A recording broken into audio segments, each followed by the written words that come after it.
Bonjour à tous, mon nom est François Letarte et bienvenue sur ma chaîne JDRD30, une chaîne consacrée aux jeux de rôle sur table. Donc je vais faire comme j'envisage jeux de rôle et pendant ma pause, je vais vous faire une réponse sur le RPG Week numéro 44, un univers de jeu fictif. Là on s'entend, c'est un univers de jeu, c'est ça, là, qui existe déjà, dans lequel je voudrais jouer. J'en choisirais un là, puis que je jouerais pour le restant de mes jours.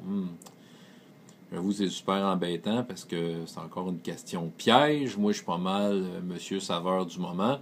C'est comme ces temps-ci, je joue à Mutant Chronicles. Je pourrais très bien jouer très longtemps à Mutant Chronicles. C'est un univers riche, développé, que j'aime bien. À un moment donné, peut-être que je voudrais changer. Donc, il faudrait jouer un univers que je voudrais pas changer. Ouais, ça, c'est pas facile. Ça pourrait être Star Wars, la réponse. Je pourrais très bien être heureux à Star Wars le restant de mes jours. Mais j'ai fait beaucoup de Star Wars, donc peut-être je me tannerais à un moment donné. J'ai donné pour Star Wars, quoique, ça veut dire, j'y reviens avec autant de plaisir à chaque fois, donc ça pourrait être une réponse. Je parle souvent de All for One. All for One, c'est un gros trip que je réalise, un genre de rêve de rôliste, de dire, il va jouer du cap et épée, puis avec un système qui est bon, puis vraiment mousquetaire. J'avoue que ça pourrait être bon.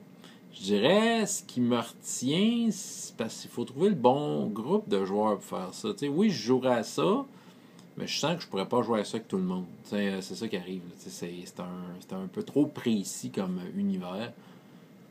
Peut-être qu'à un moment donné, je vais faire le tour, je sais pas. Là, présentement, c'est comme ma saveur de l'instant. Jouer dans la France du 17e siècle, j'y joue pas assez souvent. Ça fait longtemps qu'on n'a pas joué. Puis je sais que quand je tombe là-dedans, mon imagination explose de bonheur, mais ça pourrait être la bonne affaire, le mousquetaire, le monde d'Alexandre Dumas. Encore là, c'est pas directement tiré d'un monde fictif, d'une œuvre extérieure. Oui, c'est inspiré d'Alexandre Dumas et du genre, KPP. Mais il y a l'aspect surnaturel qui n'est pas relié à une œuvre précise. Donc, c'est un monde un peu inventé. Je ne sais pas à quel point ça rentre dans la catégorie demandée ici dans le RPG Week. La quête de l'oiseau du temps, j'ai souvent nommé ce monde-là comme étant un monde que j'aimerais voir en jeu de rôle. Est-ce que j'y jouerais le restant de mes jours? C'est le monde d'Akbar, c'est le même qui s'appelle. Écoute, absolument que j'aimerais ça y aller, mais m'y perdre. L'affaire que je crains, ce qui arrive, c'est que ces bandes dessinées-là, qui est vraiment comme une de mes top séries à vie, là, écoute, il y a de quoi de magique dans cette bande dessinée-là. C'est un monde médiéval fantastique, genre, là, mais pas avec les classiques. C'est toutes des races inventées, tout ça. Puis c'est ça, commencer à expliquer rationnellement c'est quoi pourrait briser un peu la magie. Ça prendrait évidemment un jeu de rôle qui n'existe pas là encore, du moins pas de façon commercialement.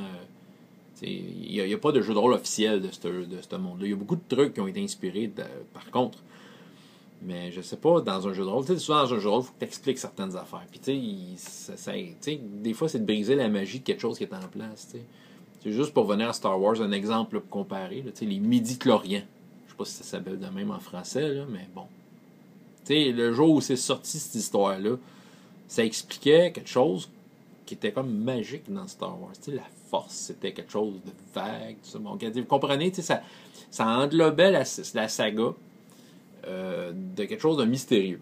Puis c'est ça. Fait que d'expliquer le monde d'Akbar, c'est ça. Je sais pas à quel point je voudrais jouer toute ma vie à quelque chose qui est soudainement démystifié. Il faudrait trouver un jeu, en fait, qui démystifierait pas ça. J'ai souvent nommé les jeunes royaumes de Elric Stormbringer. Je l'ai mis un peu de côté. Je pense que j'ai vu et fait ce que j'avais à faire avec ce monde-là. Donc, c'est ça. Bon. Je vais revenir à quoi de des réponses quasiment plates dans mon cas, mais je pense que le monde de Titan, ça c'est le monde des livres dont vous êtes le héros. Défi fantastique, bien sûr. Mélangez pas la quête du Graal, loup solitaire, dragon d'or, loup ardent, tout ça, ça n'a rien à voir. Défi fantastique, le monde de Titan. Écoute, je pense que ce qui fait que je pourrais y jouer le restant de mes jours, c'est que c'est énorme comme monde. T'as vraiment... c'est du médiéval fantastique, mais sans aller dans des extrêmes, genre du steampunk, puis tu sais, sans aller dans Golarion, ok, tu sais, ok, on s'entend, c'est un médiéval fantastique quand même assez ciblé, mais qui a quand même toutes les variétés, toutes les palettes qu'on peut trouver dans du médiéval fantastique, avec cette ambiance-là, propre au livre dont vous êtes le héros. Il y a quand même une ambiance à ces livres-là. Là. Enlever le fait que c'est une histoire avec des choix de réponse, lisez les textes, ils sont quand même cool, la façon dont c'est expliqué, tout ça. Puis il y a vraiment de la place à la création. Il n'y a pas un ligne du temps, c'est pas comme le Seigneur des Anneaux ou Forgotten Realms où tu as une ligne du temps où l'aventurerie dans l'œil noir, où tu as une ligne du temps hyper stricte de tout ce qui s'est passé, dans quel ordre. T'sais. Non, c'est quand même libre. C'est un gros bac à sable. Donc, mettons y aller dans une œuvre de fiction transformée en jeu de rôle. Je pense que j'irais avec ça. Mais c'est ma saveur de la semaine. Mais je pense que le monde de Titan pourrait répondre à mes besoins jusqu'à la fin de ma vie. Hein? Fait peut-être que ce serait ça. Je vous ai nommé plein de monde. Il y en aurait sûrement d'autres. Tu sais, du super-héros, j'aimerais ça faire ça. Tu sais, toutes sortes de thématiques de science-fiction qui m'intéressent. Mais OK, mettons là, choisir là, Titan. Dans l'univers de Défis Fantastiques, le jeu de rôle. Ouais, tu sais, il y aurait vraiment de quoi faire là-dedans. Le monde de Titan. Donc, c'est ça. François Letarte, JDR D30. Et jusqu'à la prochaine fois, il y a autant de plaisir dans la vie que dans les jeux. Au revoir.